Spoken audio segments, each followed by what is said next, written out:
Donc il y a deux choses que je voudrais qu'on note quand même dans l'histoire de Rivka et de Yitzhak. La première, mais je vais le dire très vite parce que c'est pas du tout mon sujet. La première, c'est sur quels critères Rivka a été choisie pour être la femme de Yitzhak sur ses midot. D'accord? Les midot, mes chers amis, c'est ce avec quoi on vit quand on vit avec une personne. Tout le reste, ça va, ça vient, ça augmente, ça diminue, si vous voyez ce que je veux dire. Ok? Les midot, ça reste. Donc ça, c'est la première chose. Donc c'est bon, c'est dit. Et la deuxième chose, c'est quoi le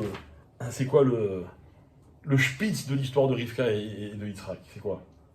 C'est-à-dire que c'est le spitz? Non. Le spitz, c'est genre le summum. C'est le pic de la montagne. C'est que la Torah, elle dit que Rivka, elle arrive alors que Yitzhak est en train de prier. Bon, elle tombe du chameau, tout ça, ça on s'en fout. D'accord? Ok. Mais la Torah, elle dit comme ça, pour conclure toute cette histoire, la Torah, elle dit que Yitzhak fait rentrer Rivka dans la tente de Sarah et qu'elle va remplacer Sarah parce qu'on va retrouver la présence d'Hachem avec le petit nuage, les Nérod, la Chala, etc. Alors la Torah, elle dit, Vayevi et a Yitzhak ha'oela Sarah imo, donc il l'a fait rentrer dans la tente de sa mère. Vaïka et Rivka, il a épousé Rivka. Vatehilo leisha, la Torah insiste, donc c'est devenu sa femme. Et vous savez ce qu'il y a marqué juste après? Il a aimé. Et il a aimé. Vaillé et havea. L'amour, ça vient après. L'amour, ça vient après. D'accord? Et ça, c'est juste pour faire un petit réglage entre ceux qui se trompent et ceux qui ont tout compris. C'est juste un jeu de lettres. Hein. Il y a beaucoup de gens qui croient qu'on se marie par amour, alors qu'en fait, on se marie pour l'amour. Ok? L'amour, c'est un projet. Un amour ne se conjugue jamais au présent. Parce que si un couple croit qu'il sait ce que c'est que l'amour, ils sont arrivés au bout de la route. Il n'y a plus rien à découvrir le lendemain. D'accord? Et comme on veut que ce soit une histoire qui dure, donc il faut toujours avoir comme projet ce sentiment qui est le plus noble, qui est le ciment d'une relation. Un amour, c'est une projection. Moi, un jour, il y a une de mes enfants, une de mes filles, évidemment, qui m'a fait complètement craquer. Enfin, ça m'est arrivé plusieurs fois, mais là, c'était exceptionnel. Les enfants, ils disent souvent au papa, enfin, à un certain âge, papa, je t'aime, papa, je t'aime, papa, je t'aime. Et un jour, il y a une de mes filles, elle dit toute petite, elle m'a dit, papa, je t'aimerai toujours. D'accord? Ça a une autre connotation. Donc là, on voit qu'ils se marient et après, ils s'aiment. Voilà. Donc ça, c'était juste pour parler de ce passage important. Ok? Si vous voulez plus de détails, je consulte en privé. D'accord? Maintenant, en attendant, revenons à l'histoire de Sarah. Bon, malheureusement, qui est la fin de son histoire, puisque Sarah est Nifteret, et Abraham veut absolument l'enterrer comment? J'ai dit qu'il faut appuyer sur les clés. Ah, d'accord. Donc Sarah, Abraham veut absolument enterrer Sarah à Me'arat HaMachpelah. Vous savez pourquoi? Il y avait Adam, déjà. Ok. Et alors? Et puis cette terre, elle y a été promise par Akadosh Baruch Hu, déjà. Mais tout le pays, pas que Me'arat HaMachpelah. Ouais. Pourquoi pas Jérusalem? D'accord? Donc on va étudier ce que c'est Me'arat HaMachpelah. Alors juste comme ça, parce que vous avez mentionné Adam et Chava, on va voir que Me'arat HaMachpelah, donc la grotte, ça veut dire quoi Machpelah? Comment? Voilà, kafoul. C'est quoi kafoul en hébreu? Multiplié. Doublé. Shtaim. Double. Double. D'accord? Après, en hébreu moderne, on va dire kafoul shalosh, kafoul arba, kafoul chamesh. Mais quand on dit kafoul, ça veut dire double. Oui, comme kafoul. Ok? D'accord. Donc d'où on sait ça? C'est Rashi qui nous le dit. Rashi dit. Rashi dit Marpella. Alors écoutez bien parce que ça va être très intéressant. Enfin, moi je trouve ça intéressant. Rashi dit Baït va alia al gabav. Donc, un étage, une maison, quoi, et un étage au-dessus d'elle. Bon, c'est du masculin, mais il y a une maison et un étage au-dessus d'elle. Davar acher, autre explication, Shekfula Bezugot, qu'elle est double, donc il y a un parallèle, Marata Marpella, donc cette dualité, on va dire, ok, cette multiplicité, comme un couple. Un couple, c'est quoi? Un couple, c'est un double. Ok? Un couple, c'est un double. Maintenant, il faut comprendre ce que ça veut dire un couple, c'est un double. Mais on a dit qu'on ne fait pas un cours sur le mariage, mais il faut comprendre de quoi on parle. Ok? Donc, Meharata Marpella, c'est double. Double, c'est couple. Très bien. Alors, Abraham, sachant que Adam et Chava étaient enterrés là-bas, il veut lui aussi et son épouse être enterrés là-bas. Pourquoi? Parce que Adam et Chava, c'est le couple modèle. Pourquoi? Pourquoi Adam et Chava, c'est le couple modèle? C'est le premier. Et alors? Personne d'autre. Ouais. C'est-à-dire? Il n'y avait pas d'autre Personne d'autre qui machine. pouvait à peu près regarder un langage. Alors, je vais le dire avec mes mots en moi. Les premiers qui ont eu des enfants. Adam et Chava, Adam et je Chava. pour l'eau de manière parfaitement. Adam et Chava Spécifiquement. sont un modèle parce que de la même manière que lorsque Adam a épousé Chava, il était convaincu qu'il ne pouvait pas en épouser une autre. Ok? En d'autres termes, que c'était la meilleure, celle qui lui convenait le plus, la seule. Il n'y avait pas le choix. Ok? C'est pour ça qu'il faut y rester. Mais laissez-moi parler. Je les connais les problèmes. Ok? Ainsi, quand on veut construire un foyer, fonder un couple, on doit se marier dans ce même esprit. D'accord? C'est-à-dire, voilà, je vais vous dire quelque chose. Je ne sais pas qui, ceux qui ne sont pas encore mariés, hein, évidemment, je ne sais pas qui vous allez épouser, ok?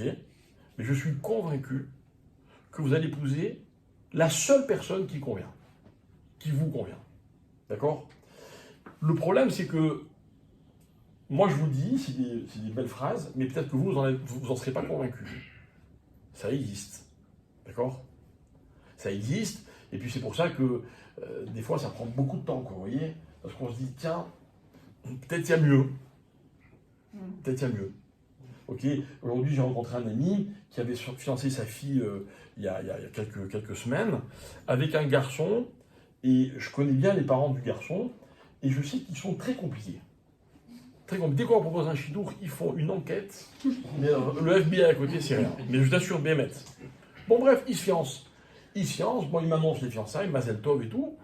Je me dis, si Dieu, bon, j'espère que ça va marcher parce que c'est compliqué, quoi. Je le crois cet après-midi, il me dit, ah, tu sais, ma fille est plus fiancée. Pourquoi? Bon, il tourne un peu autour du pot, etc. Il ne veut pas me dire pourquoi. Et puis à un moment, je sais pas, j'ai dit une phrase qui a déclenché, que finalement il a eu envie de me le dire. Il a appris que le père de mon ami et le père de sa femme avaient malheureusement eu la maladie à la fin de leur vie. Donc il a dit, oulala, il y a peut-être un problème génétique. Je veux pas que mon fils il épouse celle-ci. D'accord? C'est horrible. C'est pas horrible, c'est débile. C'est débile. Non, c'est D'abord, horrible. ce sont des gens religieux. Voilà, je pense qu'il y a un minimum de Emouna et de Bitachon à avoir, un minimum. Et puis deuxièmement, je suis triste de le dire, mais ils vont trouver qui, quoi? Malheureusement, mais c'est vrai, c'est terrible, c'est terrible. Des dossiers clean à ce niveau-là, malheureusement, il n'y en a pas, quoi. Bon, vous comprenez un peu l'esprit? Donc c'est-à-dire qu'on se dit toujours, ah peut-être je vais trouver mieux, peut-être ça va être mieux. Adam et Chava, ils ne se sont pas posés de questions. Ah, vous allez me dire, ils n'ont pas eu le choix, ils ont été forcés. Hein? Et bien c'est exactement comme ça qu'on se marie. D'accord? On n'a pas le choix, on ne sait pas pourquoi. Ok? Mais on se dit, bon, bah, si c'est celle-là, c'est que ça ne peut pas être une autre, ou celui-là. D'accord? Abraham, il veut être enterré dans le même endroit, au même endroit que Adam et Chava, parce que lui aussi, il veut rejoindre cette dimension du couple parfait. Ok? Voilà, donc mettez ça dans un coin de votre tête, on va y revenir, encore une fois, pour expliquer, mais encore une fois, mon propos, c'est d'expliquer la vraie dimension de Meharata Marpella. Déjà? Avec cette logique, pourquoi est-ce qu'il n'a pas cherché à habiter là où Adam et Chava ont habité? Pourquoi les rejoindre dans la mort et pas dans la vie? Si l'exemple du couple, C'est ça. Parce qu'Abraham, il n'aime pas ce qui est éphémère. Abraham, il aime ce qui dure. D'accord? Et malheureusement, on est beaucoup plus mort que vivant. D'accord? Oui, mais est-ce qu'ils sont inclus dans la mort? Le Zohar, il dit que les Neshamot, quand elles s'unissent pour l'éternité. Et c'est ce qu'on dit quand Dieu préserve un couple, il y en a un des deux qui est veuf ou veuve. On dit, le Zohar, il dit c'est dur, mais ça dure tellement peu de temps par rapport à l'éternité. L'histoire, elle est tellement plus longue qu'en fait, il suffit juste d'avoir un peu de patience. Voilà, bon, c'était pour répondre à ta question sur le même pont que celui sur lequel tu me l'as posé. D'accord? Bon, donc Abraham, il veut Me'arat HaMarpela. Où se situe Me'arat HaMarpela? Alors, on a deux indications. D'abord, il y a marqué Vatamot Sarah Bekirat Arba Yi Chevron Beretz Kenan. Donc, elle est Nifteret à Kirat Arba qui est Chevron. Donc, c'est pas tout à fait comme aujourd'hui, mais plus ou moins. D'accord? Et puis, à la fin de toute l'histoire, lorsque finalement il va enterrer Sarah, le passage qui dit V'acharechem, donc il y a eu toutes les négociations, etc. Kavar Avram et Sarah Ishto El Me'arat HaMarpela Al Pene Mamre Yi Chevron. Encore une fois. D'accord? Donc, la Torah précise deux fois qu'on est à Chevron. Pourquoi? Que veut dire le mot Chevron? Chibour. D'accord? Chibour, c'est le lien. Le lien, et donc les rabbins vont expliquer qu'en fait, Me'arat HaMarpela, c'est une grotte dans laquelle il y aurait un accès. Alors on dit au Gan Eden. Est-ce que c'est vrai? Est-ce que c'est précis? Je ne sais pas. Mais en tout cas, il y a un chibour. Il y a un chibour entre quoi et quoi? Il y a un chibour entre ce qui se passe ici et ce qui se passe là-haut. Voilà ce que c'est Chevron. Ok? Donc Abraham, il veut Chevron. Et dans Chevron, il veut Me'arat HaMarpela. Vous voyez, on est en plein dans le chibour. On est en plein dans ces liens qu'on va essayer de créer. Donc magnifique, vous le saviez apparemment, puisque vous avez anticipé ma réponse, vous saviez que Chevron, c'est l'endroit du chibour entre le monde d'en haut et le monde d'en bas. Le problème, c'est que c'est pas vrai. Ok? D'où je sais que c'est pas vrai? Parce que dans le Zohar, sur la paracha de Chaye Sarah, il est écrit, écoutez bien la phrase, elle est en hébreu, c'est pas écrit en hébreu dans le Zohar, mais l'esprit il est bien indiqué en hébreu. Il y a marqué chez Sadeh HaMarpela, Ha'ikari, d'accord, écoutez bien, le principal champ de Marpela, Zo Yerushalayim. Allez comprendre cette phrase. Me'arat HaMarpela, c'est à Chevron. Viens le soir, non, mais le vrai Me'arat HaMarpela, c'est pas Chevron, c'est à Yerushalayim. D'accord? Le Zohar, il va expliquer, il va dire comme ça, Shebo Zeamakom, quoi? Yerushalayim. Shebo Nashku, Shemaya Ve'ara Ahadade. C'est l'endroit où s'embrassent le ciel et la terre mutuellement. Voilà, je vais traduire au mot à mot. C'est-à-dire que Yerushalayim, c'est l'endroit où le ciel et la terre, ils sont mitnashkim, ils s'embrassent. C'est beau, hein? Visa Makom, Jemit Rabrim, etc., etc. Comme il est écrit, écoutez bien, Maradutani Dafé, Amar Akadosh Baruchu, Lo avo birushalayim shel ma'ala, ad she'avo l'irushalayim shel mata. Et là, il y a un concept dans lequel, bon, à travers une histoire, où Hachem aurait dit, où il dirait, qu'avant de rejoindre la Yerushalayim shel ma'ala, d'en haut, Akadosh Baruch Hu va d'abord passer par la Yerushalayim shel mata. Ne me demandez pas qu'est-ce que c'est cette prophétie. Moi, ce qui m'intéresse, donc je prends ce qui m'intéresse, je découvre à travers cette Gemara qu'il y a une Yerushalayim shel mata, je la connais, j'y habite. On la connaît tous. Ok, bravo. Et une Yerushalayim shel ma'ala. Vous la connaissez? Non. D'accord? Le plus tard possible. Ok? Il y a une Yerushalayim shel mata et une Yerushalayim. C'est quoi cette histoire? Quand en haut il y a Yerushalayim, il y a quoi? Il y a Machane Yehuda, Rechavia, Iratzika. C'est quoi cette histoire? C'est quoi ce Yerushalayim shel ma'ala? Et en fait, ce texte du Zohar, il va nous faire découvrir quelque chose d'incroyable. C'est dans les Sikhot en fait. Ouais. Voilà, mais la source est là. D'accord? Oui, Oh, bon, on le dit plein de fois, mais on ne sait pas très bien ce que ça veut dire. D'accord? Il y a une différence entre le dire et comprendre réellement. Ok? Alors regardez, avant d'expliquer ce que c'est Yerushalayim, Shel Mana, Yerushalayim, Shel Mata, on est en train de parler de géographie là, vous voyez? On parle de Hebron, on parle de Merat HaMarpela, on parle de Yerushalayim. Ok? Avant de poursuivre, je voudrais m'arrêter et expliquer la notion d'un autre concept qui va regrouper tout ce qu'on est en train de dire. Ce concept, vous le connaissez, en tout cas dans son appellation, ce concept c'est Makom. C'est quoi Makom? Makom, c'est un lieu géographique. D'accord? Très bien, donc, Hebron c'est un Makom, Merat HaMarpela c'est un Makom, Yerushalayim c'est un Makom, d'accord? Et en fait, il y a plein de mécomodes, quoi. Et le Makom, c'est très important, le Makom. Ok?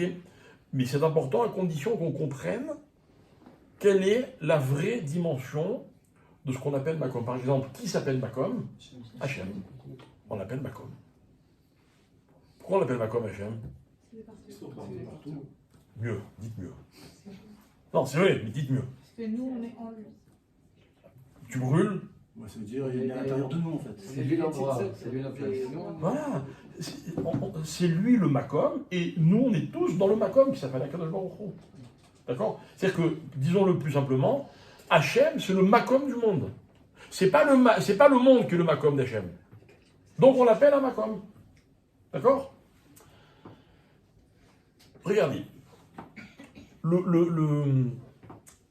La circonstance dans laquelle le Makom a le plus d'importance, c'est quoi d'après vous? Quand il y a un meurtre. Moins tragique. On a toujours besoin du Macron. C'est-à-dire qu'on a Dans quelles circonstances de la vie, très fréquentes, La maison. le Makom c'est très important? La tfila. Comment on voit ça? Bet Amikdash, on avait prié au Bet Amikdash, Bet Knesset, Aniodea. Makom, sans arrêt, la tfila, ça se fait dans un Makom. Il faut être couvert, mais comment c'est bien de prier toujours au même endroit. Par exemple, si vous priez chez vous à la maison, c'est bien de prier toujours au même endroit. Quand vous êtes à la tfila, c'est bien d'avoir toujours à la même place.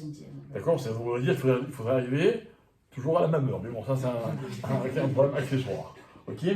Makom. Maintenant, regardez bien. Makom, c'est très important, mais il n'y a aucune obligation de Makom pour la tfila. D'accord? En d'autres termes, je peux prier où je veux, à condition que ce soit propre, les conditions qui sont inhérentes à la tfila. Mais en tant que Makom, n'importe où on peut prier. On a passé le Corona, on a prié partout. Et on peut prier partout, il n'y a aucun problème. Quelle est la seule exigence dans la halacha relative au Makom pour la tfila? C'est bon lui. Ok? La seule exigence, c'est de prier vers un Makom. Quel Makom? Yerushalayim. D'accord? Alors écoutez bien, mes chers amis. C'est pas anodin. Regardez l'importance de Yerushalayim. L'importance, il y a une halakha qui dit que tous les juifs du monde, quand ils prient, ils doivent prier vers le Makom qui s'appelle Yerushalayim. Incroyable. En quoi un Makom il est important? Un Makom il est important parce qu'on l'occupe, mais il est encore plus important quand il est un Makom qu'on n'occupe pas, mais vers lequel on s'oriente. Vous comprenez ce que je veux dire? Quand je l'occupe, quand j'y suis, c'est important. Si je ne suis pas, apparemment, il est moins important. Puis on peut déménager, puis on peut... Mais non, là, il ne s'agit pas de ça. Il s'agit d'un Makom. Finalement, même sans y accéder, j'ai envie de dire, on en rêve tous. D'ailleurs, on en a rêvé. Les Shana, Bab, Yerushalayim. J'ai envie de dire que c'est la phrase grâce à laquelle on est tous restés juifs, quoi. Même les juifs les plus éloignés, Yerushalayim. C'est fou. Quelqu'un prie. Première question, c'est vers on doit se diriger? Après, on peut prier. Comme si le Makom, il allait déterminer la tfila. Alors maintenant, comme ça, juste pour le kiff. Pourquoi il faut prier vers Yerushalayim? Il faut prier vers Yerushalayim parce que quand on prie, considérons que la prière est une obligation. D'accord? Rentrons pas dans les détails, quelle fila, mi de Oraïta, mi des Rabbanan, les hommes, les femmes. Considérons que la fila, c'est une obligation. Ok? C'est quoi l'obligation? C'est de prier. C'est-à-dire que si j'ai prié en 14 minutes TTC, je me suis acquitté de mon obligation.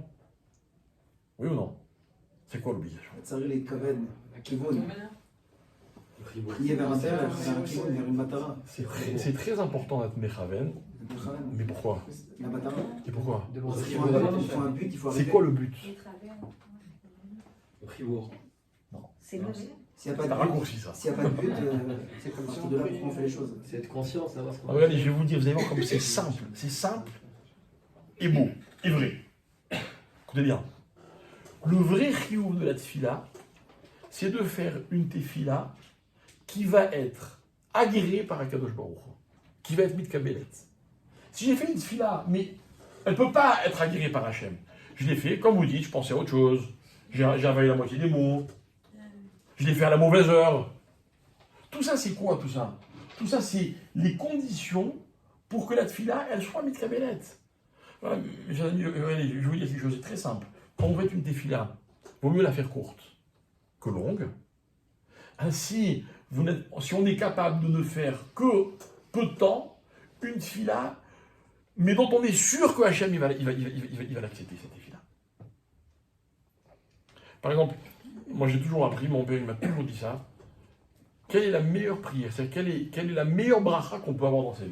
C'est de qui? son père. Son père. Moi j'aurais dit sa mère. Sa mère. Mais bon, pour son père, sa mère, c'est pareil. Maintenant, imaginez, vous avez le Gadolador, ok, et vous avez votre mère, et vous pouvez choisir une des deux brachot, une Sa seule. mère. Non, le Gadol. Le La Gadol, le mère, Gadol. la mère. Pas la sacrée Gadol. Je pose une question très simple. Qui des deux a le plus envie que sa tefila soit écoutée? La mère. La mère. La mère, elle fait beaucoup. Ah oui. Elle fait énormément. La mère, quand elle prie, elle veut vraiment que ça se passe, je crois. Bien sûr. Le Gadol, ok, il a une puissance colossale, je reconnais, attention, hein, pas dire le contraire. Mais la mère, sa volonté, elle va tout faire pour que la tefila soit mitkabelet. Il y a des Gdolim aussi, vous montez au-dessus de tous. Sans aucun doute. Mais le Gadol, c'est une autre dimension. C'est sa Kedusha, c'est sa Madriga. Mais franchement, le Gadol, il t'aime bien. Hein, mais que sa tefila soit agréée ou pas, ça ne va pas changer sa vie.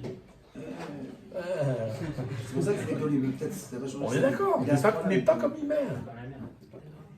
Ok, c'est pas la peine de discuter, c'est clair. D'accord? Ça, c'est mon chiyuv. Alors maintenant, récapitulons.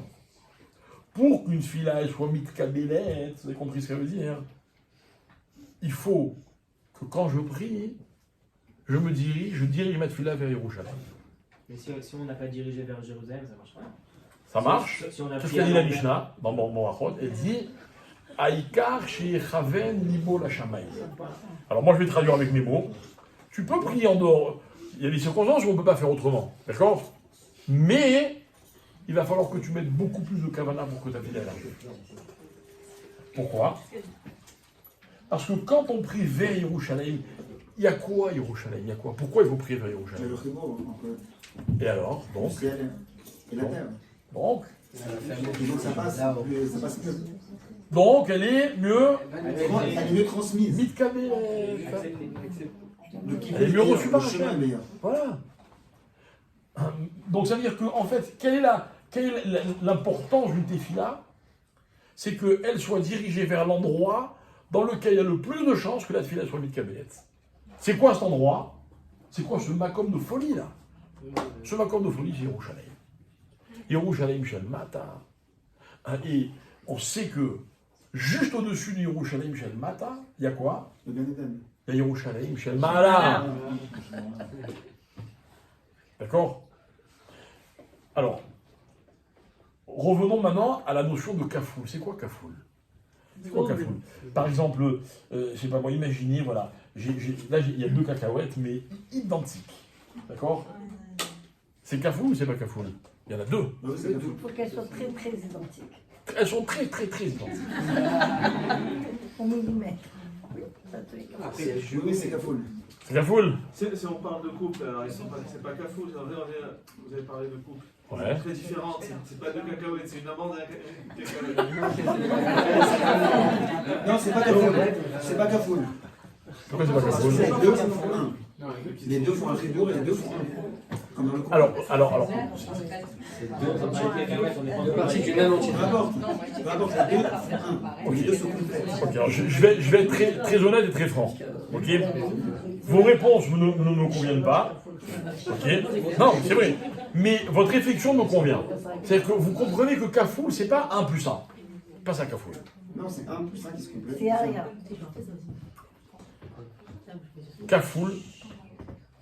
Kafoul, c'est la chose, et cette chose-là, encore une fois. Mais mes amis, deux cacahuètes, elles n'ont rien à voir l'une avec l'autre. Elles se ressemblent, elles sont très, comme vous avez dit, ressemblantes. Mais c'est deux cacahuètes. Vous savez, c'est-à-dire ce que je peux faire, je peux en manger une, et on vous en donne une à vous. On aura mangé chacun une cacahuète. C'est pas ça un couple, hein, si tu veux qu'on parle de couple. Pas ça un couple. Un couple, c'est deux personnes. Écoutez bien. C'est du boulot ce que je vous dis, hein. C'est pas genre du jour au lendemain, soyez patient. Hein. Mais un couple, c'est deux personnes. Ben, les deux, c'est les mêmes. Seulement, il y en a un qui est homme et une qui est femme. Ok. Il y en a un, c'est le père, l'autre, c'est la mère. Il y en a un qui fait ceci, l'autre, il fait cela. Il y en a un qui a tant d'intelligence et l'autre qui en a encore plus. Ok. Mais ces deux entités-là, c'est la même entité x2. Je vais vous donner un petit exemple. C'est ce que j'ai dit. Je vais vous donner un petit exemple. Moi, je n'avais pas compris. Non, c'est ce que j'ai pensé, les deux entités vont se compléter. Attends, c'est ce que tu as dit. Les deux entités vont devenir les mêmes. C'est ce que tu as dit. Eh ben, c'est super. Les deux entités vont se... Non. Alors, on est d'accord. Les deux entités vont se compléter, vont devenir la même entité. Ah, d'accord. C'est mieux. Ok. Une question par rapport au Macom. C'est vrai que le Macom, le challenge, c'est bien à dire, et tout ça, je veux dire, ça a beaucoup de valeur. Ouais. Les gens qui sont vont se compléter, vont devenir une Les gens qui sont entité. dans le pays qui prient. Ah, alors, attends. Alors, je vais m'en venir. Je vais d'abord entamer cette idée, je vais aller jusqu'au bout. D'accord. Ok. Question oui, d'un côté, ils sont pareils, mais non, ils sont différents. Ouais. Je comprends pas dans quoi ils sont pareils. Il faut juste que S'ils réfléchissent différemment. il faut juste que tu intègres une notion. D'accord? On est dans quelque chose de magique. On est dans quelque chose de magique. Tu as raison. Ta question, rationnellement, elle est très bonne. Mais on n'est pas dans le rationnel. On n'est pas dans le rationnel. Je vais vous donner un exemple très simple. Voilà, une histoire qui m'est arrivée aujourd'hui. Aujourd'hui, j'avais rendez-vous avec quelqu'un, en dehors de Jérusalem, pour un problème de couple. D'accord? Et ma femme m'a dit, mais où tu vas? Parce que bon, évidemment, ça m'a pris une grande partie de la journée. Où tu vas? À machin. Et t'as rendez-vous avec qui? J'ai rendez-vous avec quelqu'un. Mais quoi? Laisse tomber. Tu connais, c'est... Laisse tomber. Bon, je vais pas raconter. D'accord? Alors imaginez que vous, un jour, vous me racontez un secret. Vous me racontez quelque chose de personnel. Écoutez bien. Ne me dites jamais... Peut-être vous me raconterez jamais le secret, hein, mais si ça doit arriver un jour, ne me dites jamais ne raconte pas à ta femme. Parce que si on me dit ne raconte pas à ta femme, je vous dirai, eh ben ne raconte pas ton secret. Je ne peux pas accepter, d'accord, qu'on me demande d'être quelque chose, mais que ça n'a rien à voir avec ma femme. Si moi je juge que je ne dois pas raconter parce que c'est pas discret, d'accord, ou bien c'est gênant ou quoi, moi je le décide. Et ma femme, j'espère qu'elle est entièrement en confiance pour savoir que si je ne raconte pas, j'ai des bonnes raisons de ne pas le raconter. D'accord? Elle aussi, les femmes ne racontent pas tout. La différence entre nous deux, c'est qu'elle adore me dire que je ne peux pas te raconter. Bon, un homme et une femme. Mais vous comprenez un peu l'idée?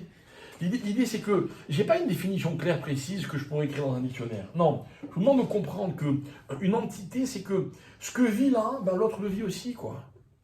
Un couple dans lequel chacun y vit sa vie, chacun y vit ses expériences, chacun, en fait, quoi, ils vivent deux vies parallèles, voilà, l'un côté de l'autre. Le rat varié, Lévi, il a été voir le médecin avec sa femme. Ouais. Et le médecin, il lui a dit, qu'est-ce que vous avez? Il a dit, nous avons mal au pied. Ouais, ça, j'ai jamais réussi, moi, mais bon. Bon, moi, quand je dis ma femme a mal au pied, par exemple, ok, j'ai beaucoup de peine. D'accord. Mais bon, voilà quoi. Par exemple, il y a un truc génial. Quand j'en ai parlé ce Shabbat à la synagogue, moi quand j'étais khatan, donc j'étais fiancé, dans les yeshivot, il y a des cours pour les khatanim. D'accord. On vous apprend un tas de trucs géniaux. D'accord. Et à un moment, le Rav, dans son cours, il explique, il dit comment on doit être attentionné et ne pas faire de la peine à l'autre, etc., etc. Très intéressant, vraiment des vraies idées profondes, etc. Et à un moment, il donne un exemple. Il dit voilà, imaginez qu'un mari rentre chez lui le soir et puis sa femme, ou je sais pas, n'importe quand, elle lui prépare un café ou un thé. D'accord. Donc vous comprenez, dans le café et le thé, il n'y a pas juste la poudre, l'eau et le sucre, il y a... D'accord. Très bien. Maintenant, il y avait un rave un jour, je ne me rappelle plus son nom, sa femme elle lui prépare un café ou un thé, et elle se trompe. Au lieu de mettre du sucre, elle met du sel. Et le rave en question, pour ne pas faire de peine à sa femme, il a bu le thé salé. D'accord. Moi, même pas en rêve. Non, même pas en rêve, c'est ridicule. C'est ridicule. C'est trompé. De deux choses. Ou elle me fait une mauvaise blague. D'accord. Ou bien alors quoi, elle veut vraiment que je boive un thé salé? C'est sûr que non. Là, c'est un manque de communication entre les deux.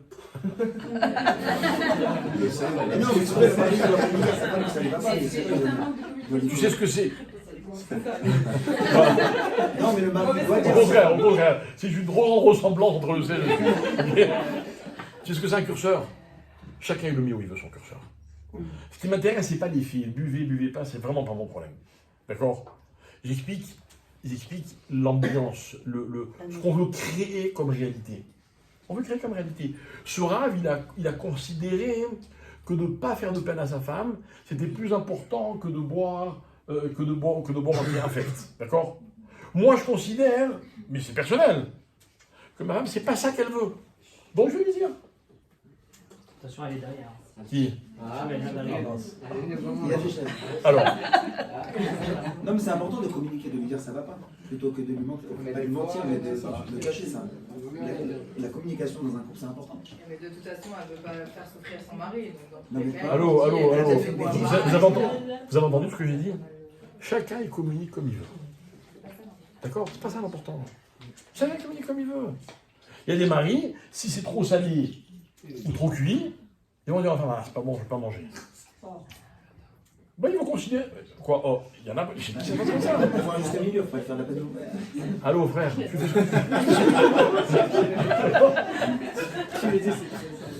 Alors. Ah, de l'eau. J'étais en train d'expliquer la dimension de Kafoul. Kafoul, c'est pas 1 plus 1. C'est pas qu'il y a un Yerushalayim en bas et un autre Yerushalayim en haut. Et si on pouvait communiquer, on dirait ça va, il fait bon là-haut parce que chez nous il fait très froid. Pas du tout. Écoutez bien. Le même Yerushalayim qui est en bas, il est aussi en haut. Vous arrivez à comprendre ça? Non. Au mieux, vous l'imaginez. Mais c'est ça Yerushalayim Shel Mata. Yerushalayim Shel Mala, on n'est pas en train de nous donner, c'est pas un guide touristique, là, la Gemara que je vous ai cité. Elle n'est pas en train de me dire, tu sais comment c'est là-haut? Ben, y a pas, non, pas du tout. Elle m'explique, ce qu'il y a en bas, il y a en haut aussi. Regardez, je vous pose une question. Vous arrivez à imaginer que vous, ce que vous êtes, hein, à l'heure à laquelle je vous parle, il y a le même là-haut, ou la même. Mais, la même, vous êtes à la fois en bas et à la fois en haut. Vous arrivez à imaginer? Non? Moi non plus, j'arrivais pas à imaginer. Jusqu'au jour où la Torah elle me raconte qu'il y a un endroit dans le monde qui s'appelle Marpella. Alors attention, ça va dans l'autre sens. C'est quoi Marpella? Écoutez bien. Marpella, c'est un endroit dans lequel, pour y être enterré, il faut être d'une telle cohérence. Il faut être capable d'être le même en bas et le même en haut. Voilà, moi je vais vous dire, il y a pas mal de moments dans ma journée où ce qui se passe en bas pourrait se passer en haut. Mais il y a aussi pas mal de moments dans ma journée où ce qui se passe en bas, ça ne peut pas se passer là-haut. Impossible. C'est quoi le là-haut? Dans le monde de la spiritualité. Donc, appelle ça le Gan Eden ou là-bas comme tu veux, peu importe. Le monde de la Rouhaniout, Yerushalayim Shel Mala, il n'y a pas des pierres de taille là-haut, et des maisons, et la rue Aravagan, il n'y a pas. Il y a de la spiritualité. Mais la spiritualité d'en haut, c'est le kafoul de ce qui est en bas, ici, en matérialité. Voilà ce que c'est Marat HaMarpela. Avraham Avinu, il s'entête. Il ne veut pas un autre endroit que Marat HaMarpela. Pourquoi? Pourquoi? Il va payer sa tête 400 pièces d'argent, c'est une somme colossale.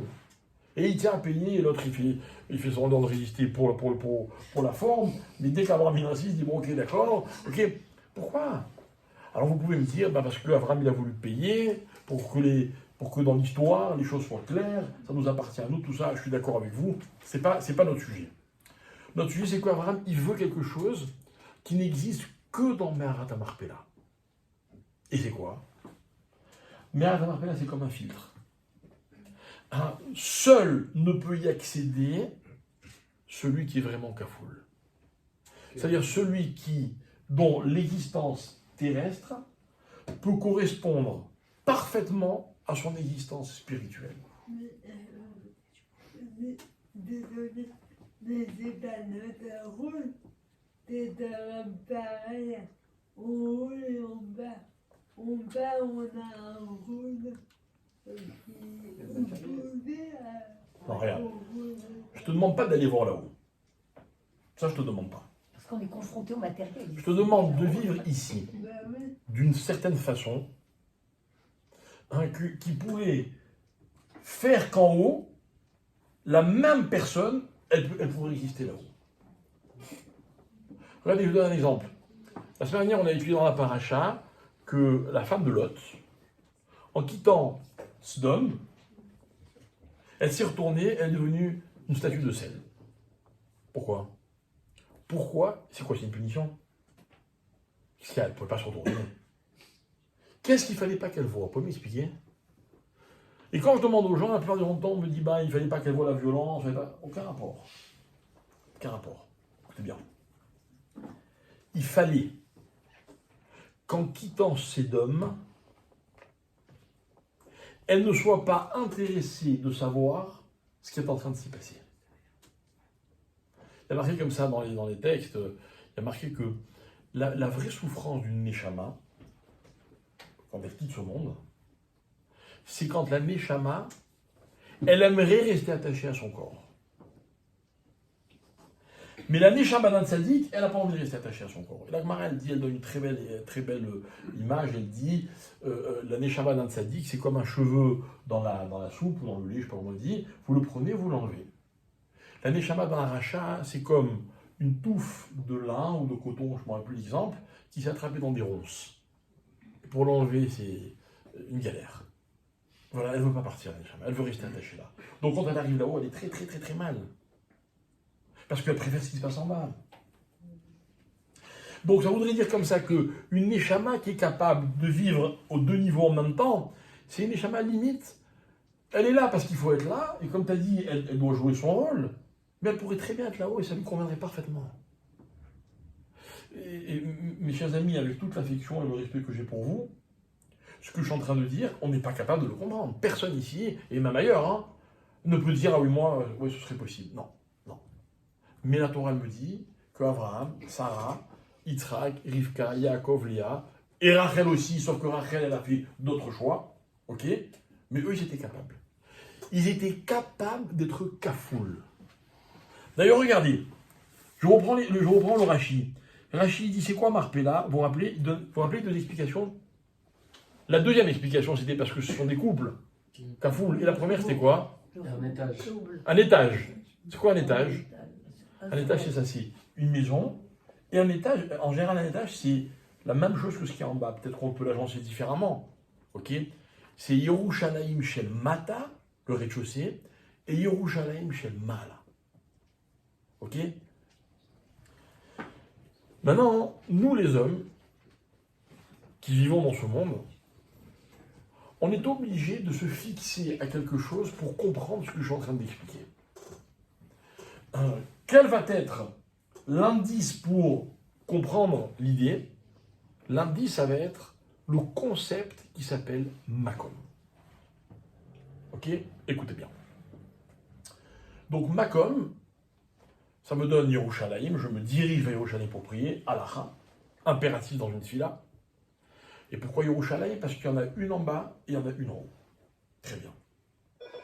Comment s'appelle dans la Torah Yerushalayim? Comment on l'appelle?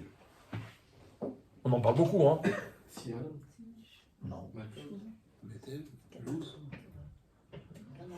Alors, les trois premiers noms dans la Torah qui désignent Yerushalayim, avec Avraham Avinu, Yerushalayim s'appelle Har. Har Amoria. Alachat et Harim, Asher Omar Elecha. Prends ton fils, amène-le sur une montagne, je te dirai laquelle. Et à un bout d'un moment, il arrive, il voit la montagne. C'est ce que c'est Har? C'est ce que c'est une montagne? Har, c'est la racine étymologique, kabbalistique, je vais expliquer dans un instant, du mot Herayon. C'est quoi Herayon? C'est grossesse. D'accord? Alors pourquoi je dis racine étymologique kabbalistique? Parce que d'après la Kabbalah, le shoresh d'un mot, c'est pas 3 lettres comme en grammaire, c'est 2 lettres. Dès que vous avez 2 lettres juxtaposées dans un mot, chaque fois que vous voulez retrouver ces 2 mêmes lettres juxtaposées dans n'importe quel autre mot, il y a un rapport. Har et Rayon. Ma'akesher. Et Rayon, c'est une femme, ok, qui existe. Et elle existe parfaitement toute seule. Mais cette femme, ça ne lui suffit pas d'exister que elle-même. Elle veut que par son existence, il y ait d'autres existences. Alors, elle va, j'ai envie de dire, elle va prêter son corps, hein, mais ce qu'elle est, parce qu'elle va le porter, ça va être dur, ça va être un vrai effort. Mais grâce à ça, elle va donner naissance, donc existence, à une autre entité, un enfant. Donc c'est une extension d'elle-même. Et regardez une femme enceinte, au début ça se devine à peine, et au fur et à mesure, ça avance, ça avance, ça avance. Comme si en fait le bébé, lui, ce qu'il avait envie c'est de sortir, quoi. Donc il pousse, au bout d'un moment il sort. Et bien, la montagne, par rapport à la terre, c'est la même chose. La terre, elle aurait dû être lisse. Si ce n'est que le véritable noyau de la terre, vous savez ce que c'est? Alors, revenons au nom. Comment on dit la terre en hébreu? Eretz. Bereshit bara Elohim et Hashamayim ve'eta Aretz. Trouvez-moi la racine kabbalistique du mot Eretz. Ratz. Mais encore Rotse. D'accord? Quel rapport entre Rotse et Ratz, vouloir et courir? Alors on a dit plusieurs fois dans le cours. On veut quelque chose en cours. Quand vous voyez quelqu'un qui court, c'est qu'il a envie d'être arrivé. Alors que celui qui marche, des fois il peut traîner les pieds, il n'est pas pressé. D'accord? Bien. Moi en général quand je cours, c'est parce que je suis en retard, mais c'est l'impression. Rotse, écoutez bien, c'est le véritable noyau de la terre. Vous savez ce qui anime la terre? Ce qui permet à la terre de vivre, donc à tout ce qu'elle contient, c'est la volonté. Sans volonté, il n'y a pas de vie. Ou en tout cas, ce n'est pas une vie. Maintenant, la Terre, elle veut quoi? La Terre, en tant que planète, elle veut quoi? Alors, regardez. Lorsqu'Hachem crée la Terre, qu'est-ce qu'il a créé avec la Terre en même temps? Le ciel. Trouvez-moi la racine kabbalistique du mot Shamaïm. Sham, ça veut dire quoi, Sham? Là-bas. Là-bas au pluriel. Parce que le ciel, c'est quoi? Le ciel, c'est tous les là-bas. C'est tous les objectifs. Il y a des objectifs que la Terre ne pourra jamais atteindre, parce que la Terre est à sa place et le ciel est à une autre place. Mais quand Hachem il crée le ciel et la Terre en même temps, il crée une espèce de dépendance. C'est quoi cette dépendance? C'est qu'en fait, la Terre, elle voudra toujours se rapprocher du ciel. Et d'ailleurs, les Haramim expliquent que c'est pour ça qu'elle est ronde, parce qu'en fait, à l'origine, il y a un noyau, un atome, appelez ça comme vous voulez, et il pousse. Et il pousse avec la même force dans toutes les directions. Sauf dans les montagnes. La montagne, d'ailleurs une montagne, dans la montagne, il y a quelque chose de très majestueux. Je ne sais pas si vous avez déjà gravi des sommets très hauts. Quand vous êtes dans des montagnes qui font 2000, 3000, 4000, c'est très impressionnant. C'est pas pour rien. C'est parce que la montagne, c'est la preuve de la volonté de la terre. Elle a tellement poussé qu'il y a une excroissance qui s'est comme rapprochée du ciel. Yerushalayim, pour Abraham, ça s'appelle Har. Abraham, il a des objectifs. Mais il vient de démarrer. Et ça va prendre du temps pour qu'il y arrive. Hein. Ça va prendre une histoire entière. Mais Abraham, il a une volonté dans le démarrage de l'histoire qui est incroyable. On en bénéficie jusqu'à aujourd'hui. Ensuite, il va y avoir Yitzhak. C'est quoi Yitzhak? Et comment il appelle Yerushalayim, Yitzhak? Vayetse Yitzhak la Souar Basadé. De Har, ça devient Sadé. Ok? Pourquoi Sadé? Parce que le propre d'un champ, c'est que le champ est un outil ou c'est une matière que l'homme doit transformer. Un champ, si vous le laissez en l'état, il ne vous donnera jamais rien. Si vous travaillez la terre d'un champ, vous pouvez obtenir des choses incroyables. Yitzhak a compris que Yerushalayim, ça ne pouvait pas être un lieu qu'on laisse en l'état. Yerushalayim, c'est un lieu qui demande à l'homme un travail, un effort véritable. Le monde entier nous dispute Yerushalayim. Vous savez quel est notre seul moyen de prouver que c'est à nous? C'est en faisant à Yerushalayim ce qu'on est censé faire à Yerushalayim. Mais c'est un travail. Ça ne vient pas facilement. Ça vient pas facilement. Ici, quand on est ici à Yerushalayim, on est nulle part ailleurs. Parce que notre comportement ne doit ressembler à rien d'autre de ce qui se passe dans le monde. Un sadé, il a travaillé le sadé. Il faut travailler le sadé. D'accord? Et Yaakov, comment il appelle Yerushalayim? Hein? Israël. Ouais. Yaakov se couche, il rêve, et quand il se réveille, il dit waouh, waouh. Enze kiim bet Elokim. Et Yaakov lui en fait une maison. Bethel. Enze kiim. Ce n'est que Bet Elohim, la maison d'Hachem. Et donc il dit, mais comment j'ai pu m'endormir ici? Donc Yaakov, il en fait Baït. C'est quoi Baït? C'est quoi Baït? Alors écoutez bien. Dans la dimension humaine, Baït, c'est le summum de Makom. D'accord? J'explique pourquoi.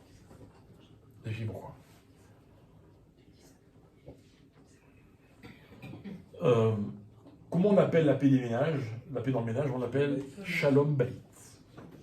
C'est quoi Shalom Bayit? C'est-à-dire qu'un couple, quand il se marie, il va créer quoi le couple? Il va créer Bayit. Bayit, c'est un espace. Ok. Vous savez ce que c'est? On va essayer avec des mots de le dire. C'est quoi le Bayit d'un couple? C'est quoi? Le Bayit d'un couple, c'est l'espace qui se trouve entre le mari et la femme, mais quand ils sont vraiment très proches l'un de l'autre. Ça, c'est pas un espace géographique, hein. Mais c'est cet espace-là. Et des fois, vous rentrez chez des gens, et vous avez le sentiment, pas de rentrer dans une maison, si elle est petite ou grande, ou claire ou foncée, non. Vous rentrez dans un espace. Et ce qui est intéressant, c'est que cet espace, il est normalement l'intimité du couple, mais c'est un espace dans lequel on peut accueillir qui on veut. Il y a des maisons qui sont accueillantes, parce que quand on y rentre, on a l'impression d'être reçu par ceux qui créent cet espace en permanence. Vous me suivez? La maison d'Hachem, elle va s'appeler Bet Amigdash, Baït. Baït, pareil. C'est Kadosh, pas tout le monde ne peut rentrer, mais en même temps, c'est la maison de tout le peuple. Alors je vais dire comment on en arrive à cela.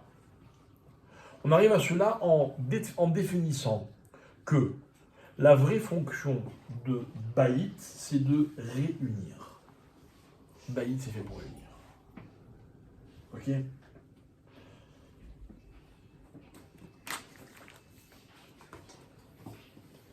Il y a des gens qui considèrent que leur maison, elle n'est jamais assez grande pour recevoir tous les gens qu'ils veulent, qu'ils aimeraient soi-disant recevoir. Il y a des gens qui font jamais ce genre de calcul. Il y a toujours de la place pour tout le monde. C'est magique. D'accord? C'est la définition qu'on donne à ce concept qui s'appelle Baït. Yaakov, il fait de l'endroit sur lequel va être construit Yerushalayim, il en fait Baït. Et rappelez-moi, qu'est-ce qui va se passer des années plus tard? Il va se passer, comment va commencer l'exil? Par le Chorban Abaït. On va détruire cette maison. Mais je ne comprends pas, Yerushalayim, s'il y a Yerushalayim Shel Mata, Yerushalayim Shel Mala, qu'est-ce que ça change qu'il y ait une maison ou qu'il n'y ait pas de maison? Non, parce que Yerushalayim, Yaakov Avinu, il avait mis les choses au clair. C'était un endroit dans lequel on devait se retrouver, on devait retrouver ce chibour. Voilà. Moi, si un jour j'ai l'honneur de vous recevoir chez moi, ok, ce qui va être important, c'est pas ce que vous allez manger, c'est pas si vous allez être assis sur une bonne chaise ou sur un tabouret ou par terre, ok, ou debout, carrément, il y a debout, les pauvres, ok, c'est qu'il y a un chibour, que vous et moi, et vous et nous, ceux qui habitent dans la maison, on a l'impression d'avoir vécu un moment où on s'est rapprochés, on a été mechaber quelque chose, ok. Le chibour, écoutez bien, c'est cet outil qui nous permet d'accéder à la dimension qui s'appelle Kafoul. À partir du moment où vous et moi, on a créé un chibour, quand je dis vous et moi, c'est vous et n'importe qui, hein. On a créé un chibour, on rentre dans la dimension de Kafoul, on a quelque chose en commun. Ça se gère, attention, hein. On ne peut pas avoir n'importe quoi en commun. Mais en même temps, il faut savoir se rapprocher les uns des autres. C'est compliqué, hein. C'est les relations humaines. C'est le Shalom Baït. Le Shalom Baït, mes chers amis, je vous le dis comme ça, vous ne pouvez pas dire que vous n'avez pas été avertis, c'est le plus grand casse-tête de la vie. Le plus grand casse-tête. Elle m'a mis du sel. Je bois ou je bois pas? Oui, je lui ai dit c'est ça. Hein? Je lui ai dit c'est ça. Je lui ai dit ça y est. Il y a le Shalom Baït, il y a le Chinook aujourd'hui.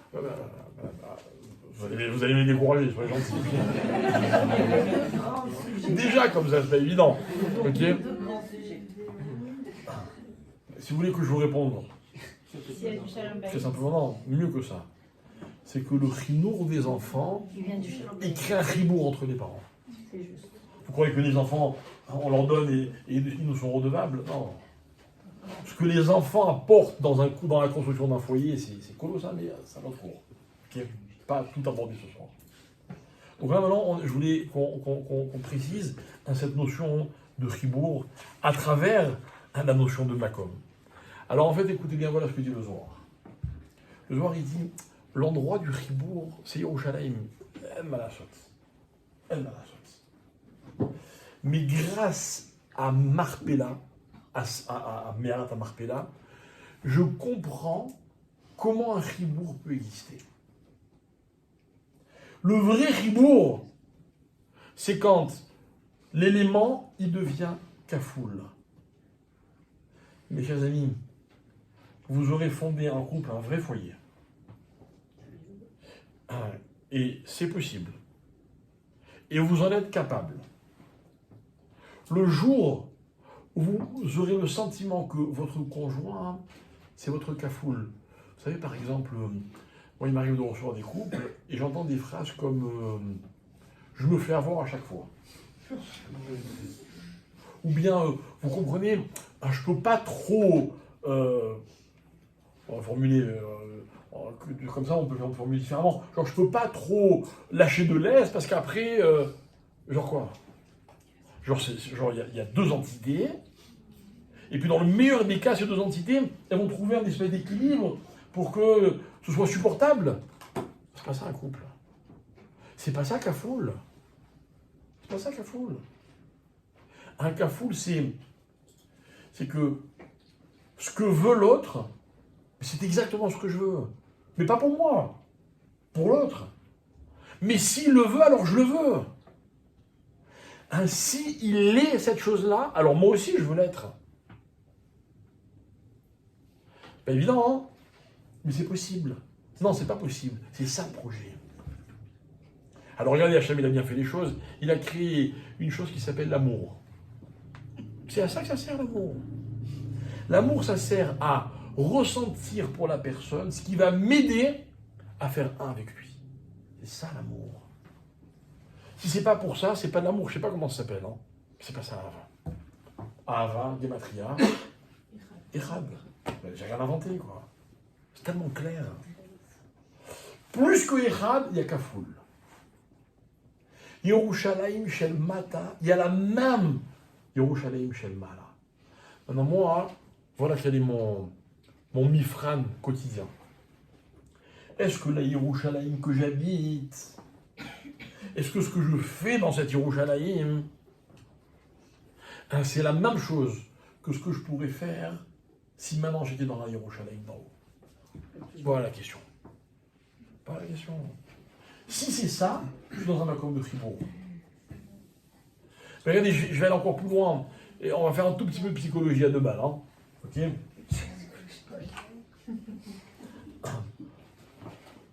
C'est personnel, mais moi j'y crois. Bon, je partage avec vous. Moi, je crois qu'au vu de ce qu'on vient d'apprendre ce soir, eh ben, être bien dans sa peau, c'est vivre ou se comporter d'une telle façon que là, maintenant, je peux imaginer qu'il y a le même là-haut. Que moi, je suis aussi là-haut. Et que je suis pas décalé. Ah oui, c'est chaud, c'est très chaud. Non mais regardez. Regardez. Je vais juste donner des exemples pour que ma thèse soit solide. Ok?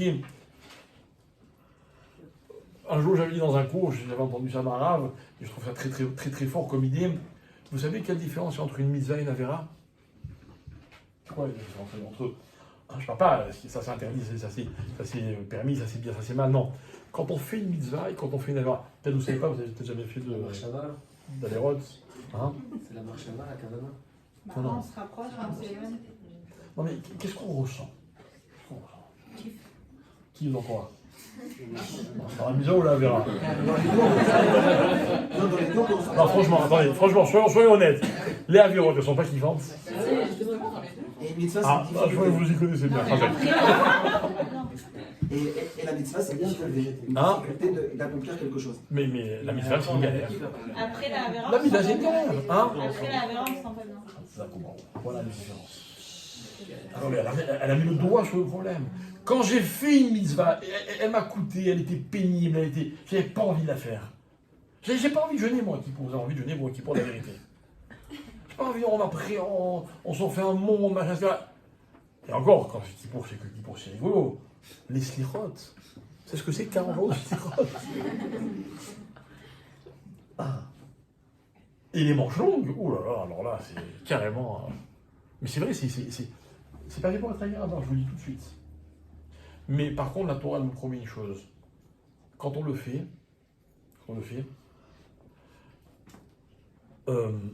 bon, j'ai failli dire, on ne regrette pas de l'avoir fait, d'accord? Mais malheureusement, il y a des exceptions. Il y a malheureusement des juifs, par exemple, que ça ne dérange pas de raconter au monde entier qu'ils n'ont pas trouvé toutes les saveurs et tout le bonheur qu'ils cherchaient dans le judaïsme, ils sont allés voir ailleurs. Ok? Marie. Non mais c'est terrible.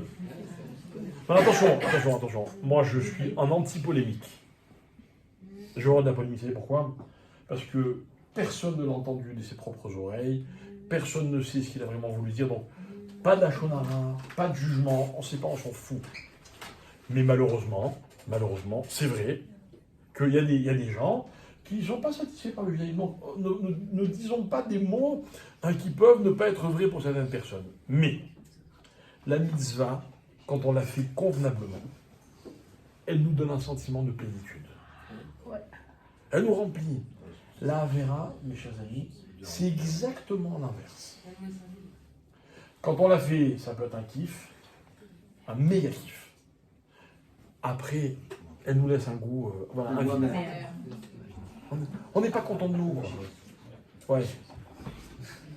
J'ai l'impression que assez valable quand vous parlez de là où vous êtes. C'est-à-dire que vous prenez deux personnes, une qui ne sait même pas ce que c'est la Torah et une qui a été élevée comme ça. Shabbat, il y en a un qui va appuyer sur l'interrupteur, même sans faire exprès. Il y en a une qui va dire oh zut, et l'autre va même pas. Il n'y a pas de sensation ensuite de dire tiens, j'ai fait quelque chose de mal. Et pareil dans une méthode. Ne mets jamais face à face. Les deux personnes vont Ne manger mets, le écoute même bien, plat. ne mets jamais face à Le mec face. qui aura mangé pas cachère. J'ai entendu. Aussi. Ne mets jamais face à face une personne qui sait et une personne qui ne sait pas. Jamais. C'est pas un débat. Il y en a qui savent et qui pour eux, ça leur, ils s'en foutent. Non, Ils mais leur là, trouvent pas dans la Alors, Oui, mais ceux qui savent, ok, et malgré tout, qui font pas ou qui font autre chose, ok, moi je prétends, Ils ont un goût amer. non, que quelque part il y a un malaise. De deux choses une, ou bien ils n'ont jamais fait les choses comme il fallait faire, ou bien alors il y a un malaise. Moi j'ai vécu ça, une histoire que j'aime bien raconter, où un jour je fais un cours sur le Shabbat. Je fais un cours Shabbat à l'université de Harat Sofim. On me demande de faire un cours, il y a très très longtemps, je débutais dans le métier, d'accord, j'étais un vrai bleu. Hein. Donc on me demande un cours sur le Shabbat pour des étudiants. Je prépare mon cours, je bosse, machin, j'arrive, mes notes, mes machins, etc. Ah, pas comme ce soir où là comme ça m'est venu, ok. Je fais un bon cours sur le Shabbat, sincèrement, j'étais content de mon cours, enfin de tout ce que j'avais dit, quoi. Je suis vers la fin de mon cours, donc il y a une cinquantaine d'étudiants. C'était un groupe de passage en plus, c'était même pas des étudiants qui habitent en Israël. Donc c'était un peu la colonie de vacances, quoi. Hein. Et plus ou moins, ça va, le cours il se passe relativement bien. Vers la fin du cours, il y a une fille qui se lève, c'est dans un amphithéâtre comme ça, donc tout le monde se voit et tout. Elle se lève, elle me dit comme ça, elle me dit monsieur, vous dites n'importe quoi. Et moi, ça m'a pas idée. Moi j'avais expliqué quand le Shabbat, c'est beau, c'est bon, c'est kiffant. Vous dites n'importe quoi. Alors, je suis sûr que on s'entend pas, quoi. Et donc, tous ses copains, tout le monde se met à rigoler dans la salle. Et elle se retourne et elle dit, vous voulez que je vous dise ce que c'est Shabbat? Shabbat, c'est une galère. On peut rien faire, on peut pas ceci, on peut pas cela, machin, etc. D'abord, elle m'a donné une leçon que je retiendrai bien vers toute ma vie. La leçon qu'elle m'a donnée, c'est que on n'explique pas le Shabbat en racontant ce que c'est quand on le vit. Le Shabbat, on ne peut pas le comprendre par des mots ou par des histoires. Vous voulez convaincre quelqu'un de faire Shabbat? Faites-lui vivre un Shabbat. Mais quand même, je suis perturbé. Pourquoi cette fille, elle dit ça? Pourquoi tant de haine, quoi? Parce qu'elle n'a pas trouvé son kiff dans le Shabbat. Si elle avait trouvé quelque chose qui l'accroche à la Shabbat, elle aurait fait. Ah, écoute bien. Eh bien. Tu vas voir à quel point tu as raison. Donc je lui pose 2-3 questions. Vraiment, un chef m'a mis les mots dans la bouche. Je lui dis, mais tu fais Shabbat, toi? Il dit, oui, je fais Shabbat. Oui, j'ai fait Shabbat. Ah bon, raconte-moi. Pour quelles circonstances tu as fait Shabbat? Et ben voilà, quand j'avais 14 ans, mes parents ont fait Teshuvah. Et du jour au lendemain, ils nous ont obligés à tous à faire Shabbat. Et ben moi, dès que j'ai eu 18 ans, j'ai dit à mes parents, j'arrête le Shabbat, ça m'a saoulé. Donc je dis, ah. Donc en fait, on t'a forcé à faire Shabbat. Alors je te pose la question, elle sait de quoi on parle? Elle sait pas de quoi on parle. Moi aussi, je suis passé par là. Moi aussi, quand je suis né, on m'a pris de force. Ils m'ont attaqué à deux, hein, mon père et ma mère, d'accord? Et ils m'ont fait faire un tas de trucs, je ne m'en rappelle même pas, des Yajadaïm, la Kippa, le machin, la bracha, répète après moi, Baruch, Rata. On m'a jamais demandé t'as envie, ça te plaît, jamais. Jamais. On a fait aimer à la personne. Ah, grâce à Dieu, un jour, en grandissant, moi je me rappelle même d'ailleurs le switch, à quel moment il s'est passé. Un jour, une personne m'a posé une question, je crois que c'était sur l'année Yajadaïm, je ne me trompe pas. Pourquoi il faut les Yajadaïm? Et j'étais adolescent, j'étais incapable de répondre. Et je me suis pris la honte. Mais pas la honte pour la personne. Pour moi, je me suis dit, mais quand je fais ça tous les jours, tout le temps, et je ne suis pas capable d'expliquer. J'étais un adolescent, c'était normal que je ne sache pas. Je me suis dit, il ne faut plus jamais que ça m'arrive. Et donc, du coup, voilà, j'ai passé ce cap de l'enfance à l'âge adulte, où je me suis dit, non, je veux comprendre des choses. Et en fait, j'ai envie de les faire parce que moi, j'ai envie de les faire. D'accord? Je parlais avec un monsieur, là, il y a 3 jours. Il me racontait, le pauvre, il a perdu un enfant dans un accident de voiture. Je crois qu'il avait à peu près 20 ans. Il m'a raconté que bon, c'est une famille religieuse. Il m'a raconté que 3 mois avant qu'il soit niftar, le jeune, un jour, il vient voir son père. Et alors, les parents étaient divorcés. Donc, il vit avec sa mère. Un jour, il appelle son fils, il dit, je peux te parler. Donc, il fixe un rendez-vous. Il me dit, je vois mon fils arriver, sans kippa, genre machin, j'ai tout rejeté en bloc. Et il dit, voilà, papa, je veux te dire, machin, j'ai décidé, j'arrête tout, machin. Bon, évidemment, lui, il a eu un choc, mais bon, il a fait semblant de rien. Il a dit, ok, mon fils, fais tes choix, etc. Et puis, 3 mois après, il me dit, vraiment quelques jours avant qu'il soit niftar, il appelle, je peux te voir, de nouveau, il prend rendez-vous, enfin, quand il vient voir son père, et il me dit, là, il arrive, tzitzit, kippa, machin, etc. Il dit, tu peux m'expliquer là? Je lui dis, oui, papa. J'ai voulu tout arrêter pour voir si je faisais les choses pour moi ou si je les faisais pour toi. Ça m'a tellement manqué que j'ai compris que c'était pour moi. Ça, c'est quelqu'un qui sait de quoi il parle. Tu comprends ce que je veux dire? J'ai aucun problème avec quelqu'un qui dit, moi j'ai fait une mitzvah mais je la ressens pas. J'ai aucun problème. Vous croyez que ça vient en 2 secondes, on fait une mitzvah, c'est magique, c'est bon, j'ai kiffé, j'ai compris la Torah. Non, non, pas du tout, ce serait trop beau. Non. Mais, j'insiste, quelqu'un qui sait ce que c'est une mitzvah, quelqu'un qui sait une mitzvah, quelqu'un pour qui c'est important, d'ailleurs la preuve c'est qu'il fait des efforts, et ça lui coûte, et c'est désagréable, et c'est contraignant, et tout ce que vous voulez. Et bien quand il a fait la mitzvah, elle lui a vraiment apporté quelque chose. Alors qu'en général, quand on fait une avéra, encore une fois, je parle de quelqu'un qui est dans un état d'esprit, évidemment, en général, pourquoi on fait une avéra? Par faiblesse. Par faiblesse, parce qu'on est attiré, parce que on est... D'accord? Sur le moment, peut-être ça va être un kiff. Il ne manquerait plus que l'avérote, elle soit désagréable. D'accord? Elles sont agréables, mais elles laissent un vide. D'accord? C'est la différence qu'il y a entre kafoul et pas kafoul. Quand je fais une mitzvah et qu'elle me remplit, eh ben, dorénavant, essayer d'y réfléchir. Je me dis, en fait, c'est comme si j'étais plus qu'un homme juste de chair et de sang, et que je vivais aussi à une autre dimension. Mais je suis un être de chair et de sang. Mais je suis kafoul. Et moi, j'estime que être bien dans sa peau, d'accord, c'est vivre non pas ce dédoublement, mais ce doublement de personnalité. Je suis double.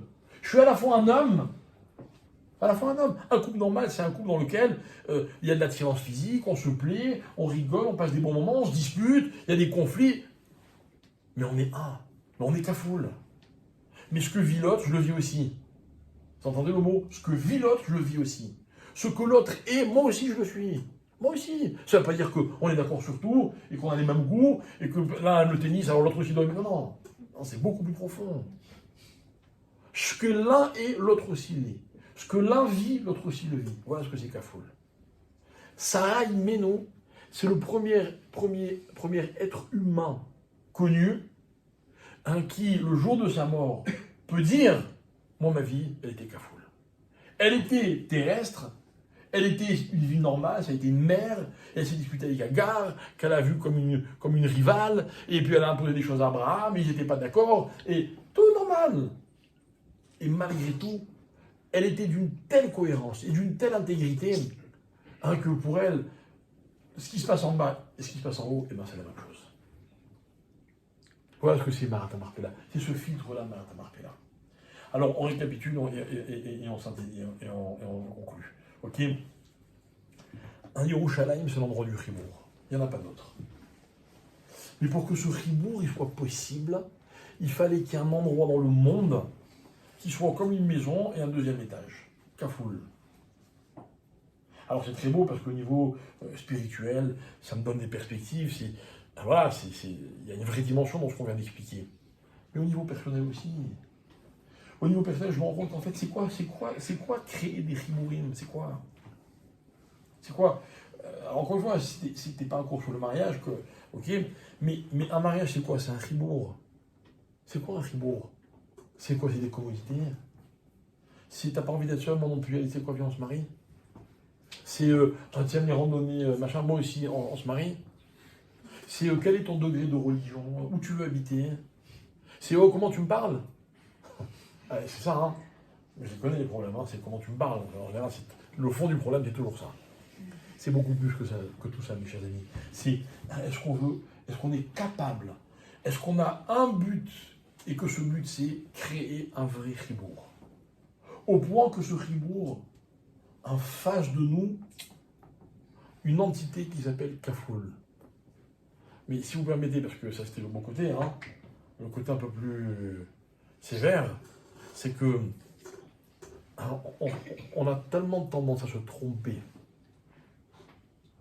sur la façon de choisir son conjoint. On vit malheureusement dans des illusions qui ne sont pas connectées à la réalité. On veut ceci, on veut cela, on est influencé par des images. Parce que le monde essaie de nous faire croire qu'un couple qui vient à Fribourg, c'est un couple qui se regarde tendrement dans les yeux et qui se parle toujours avec des mots gentils, des mots doux. Et puis attention, hein, ça ne met pas par leur prénom. Hein. Il faut absolument que ce soit des prénoms très affectueux, etc. Vous savez, les prénoms affectueux. C'est un jour un type, il a invité chez son copain. D'accord, ils ont 60 ans. Et puis, il est épaté parce que son copain, il parle à sa femme. Et c'est que des mots affectueux. Mon lapin, ma chérie, mon amour, ma caille, mon chaton. Alors, au bout d'un moment, les femmes, elles sont dans la cuisine. Il dit, dis-moi, comment tu fais après 40 ans de mariage? Elle dit parce qu'il a oublié son nom. Elle m'a tué la blague. Non. Elle s'est bien tenue pendant tout le cours. Pardon. Elle me dit, vous m'avez fait tuer. D'accord. Non mais ça existe aussi, hein, ça. Ah oui, je sais, je mens pas, madame. Hein. En tout cas, cette notion de Fribourg, mes chers amis, et je vais terminer là-dessus, hein, pour moi, c'est l'une des clés les plus importantes de la vie. Parce que je pourrais conjuguer tout le fonctionnement de ma vie à travers cette notion qui s'appelle Fribourg. Dans votre travail, je ne sais pas qu'est-ce que vous faites comme métier, c'est du Fribourg. Ok. La vie de famille, évidemment, c'est du Fribourg. La Torah, c'est du Fribourg. Les mitzvot, on ne peut pas les faire tout seul, on ne peut pas vivre isolé, c'est impossible. Un Shabbat, c'est forcément avec des amis, avec du monde, avec sa famille, etc. Toute la vie, c'est du Fribourg. Vous voyez, là par exemple, il y a des gens à l'autre bout du monde, on n'a rien à faire de ce qu'on fait. Il y a un souci. C'est vrai. Alors aujourd'hui, justement, on vit des Fribourgs par procuration. On a l'impression qu'on est mis travers avec des gens parce qu'on partage, on communique. Un vrai Fribourg, c'est pas ça. Rappelez-vous. Un vrai Fribourg, c'est que ce que l'autre vit, moi je le vis aussi. Et pour ça, même s'il y a une différence d'âge importante, même si on a des origines différentes, même si physiquement on n'est pas tout à fait sur la même longueur d'onde, ok, même si intellectuellement il peut y avoir un décalage, même si tout ce que vous voulez, mais on peut créer une vraie relation d'amour quand on est capable de définir que le vrai objectif c'est Fribourg. Ça c'est Chevron. Ça c'est Me'arat HaMarpela. Alors du coup Yerushalayim peut jouer son rôle grâce à Chevron et Me'arat HaMarpela. Ok. Et on avait fait un jour un magnifique tioul avec un monsieur que vous connaissez peut-être qui s'appelle Shalom Var, oui, qui est un amoureux de la terre d'Israël. Et il nous avait expliqué, mais je suis incapable de vous le répéter, géographiquement, le Fribourg qui est entre Yerushalayim et Chevron, je sais pas quoi, les eaux, les machins, les couloirs, les trucs. Et quand je lis ce texte-là, je me dis, c'est fou comme Yerushalayim et Chevron, c'est comme un couple qui se complète. Ils se complètent. Si on devait choisir entre l'un ou l'autre, on ne pourrait pas choisir. On a besoin et de Yerushalayim et de Chevron. Et comme malheureusement, d'autres le savent, c'est pour ça que les choses se font un peu dans la difficulté. Mais rassurez-vous, c'est passager. Et très bientôt, si Dieu veut, on verra Yerushalayim Shel Mata, Yerushalayim Shel Mala, grâce à la dimension de Chevron. Voilà.